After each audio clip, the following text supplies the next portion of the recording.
ஏடிஎம்கேவும் டிஎம்கேவும் கூட்டணி அமைச்சு ஆட்சி அமைக்க போகிறதாவா முடிவு பண்ணியிருந்தாங்க அப்படின்னு சொல்லி விஜய் அவர்கள் வந்து திருச்சி அதில் கூட்டத்தில் பேசியிருந்தார்.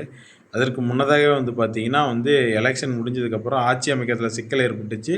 அந்த சமயத்துலேயும் வந்து பார்த்திங்கன்னா டிஎம்கே ஏடிஎம்கே வந்து கூட்டணி அமைச்சு ஆட்சி அமைக்க போகிறாங்க அப்படின்னு சொல்லி ஒரு செய்தியும் வைரலாக பரவுச்சு. அது எல்லாத்துக்குமே தெரியும். அது எதற்காக அந்த செய்தி பரவுச்சுன்னா, அதாவது டிஎம்கே எம்எல்ஏவும் ஏடிஎம்கே எம்எல்ஏவும் வந்து பார்த்திங்கன்னா தமிழக வெற்றி கழகத்துக்கு தாவாமல் இருக்கிறதுக்கு தான் 2 கட்சிகளும் சேர்ந்து முடிவெடுத்த பிளான் இது. பக்கா பிளான். ஓகேங்களா? இது வந்து உண்மைத்தன்மை கிடையாது. அதாவது இப்போ வந்து இப்படி சொன்னா தான் நம்ம கட்சிக்காரங்க இருப்பாங்க. அப்படி இல்லைன்னா அவங்க தமிழக வெற்றி கழகத்துக்கு ஓடிருவாங்க. அவங்களுக்கு ஆதரவு தெரிவிச்சுருவாங்க அப்படின்னு சொல்லி ஒரு நோக்கத்துக்காக தான் இது போன்ற ஒரு செயல்கள செஞ்சாங்க. 2 கட்சிக்காரங்களுமே பிளான் பண்ணி அவங்க எம்எல்ஏக்கள தக்க வச்சுக்க தான் அந்த செயலை செஞ்சாங்க. இதில் வந்து எந்த ஒரு மாற்று கருத்துமே கிடையாது. ஆனா வந்து பார்த்தீங்கன்னா, ஸ்டாலினோட தந்திரம், நரித்தந்திரம் வந்து யாருக்குமே நிறைய பேத்துக்கு தெரியாது. ஓகேங்களா? முதல்ல வந்து பார்த்தீங்கன்னா, அழகிரி இருந்தார். அழகிரி, ஸ்டாலின். அப்போ வந்து ஃபீல்டு ஒர்க் பண்ணது அழகிரி தான். ஓகேங்களா?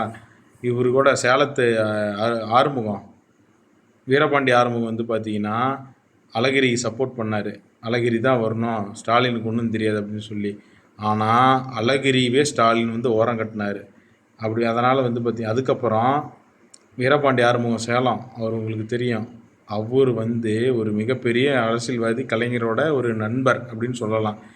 அவரையே வந்து சூழ்ச்சி பண்ணி, அதாவது தன் கட்சியிலே இருக்கக்கூடிய ஒரு கட்சிக்காரங்களே வந்து சூழ்ச்சி பண்ணி அவரை வீரபாண்டி ஆறுமுகத்தோட டீட்டெயிலாம் எடுத்து கொடுத்து ஸ்டாலின் யார்கிட்ட கொடுத்தாரு? ஜெயலலிதா அவர்கிட்ட கொடுத்து அது குண்டாஸில் தூக்கி போட்டு கைது பண்ணி உள்ள தள்ளி அவரை வந்து சுற்றி ஊரையே இப்போ வந்து நான் வந்து ஒரு மெட்ராஸ் போகணும்னா கன்னியாகுமரி போய் சுற்றி சுற்றி வந்து கூப்பிட்டு போவாங்க மெட்ராஸுக்கு. அதே போன்ற ஒரு வயதான காலத்தில் உடல்நிலை சரியில்லாத போது அவர் வந்து வேணும்னே அலக்கடித்து நீதிமன்றத்துக்கு கூப்பிட்டு போய் இப்படியே அவர் வந்து கொன்னாங்க.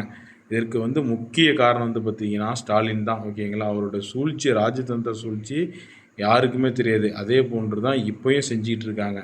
மக்களாகிய நீங்கள் வந்து ஜாக்கிரதையாக வந்து பார்த்து ஓட்டு போடுங்க சிந்திச்சு.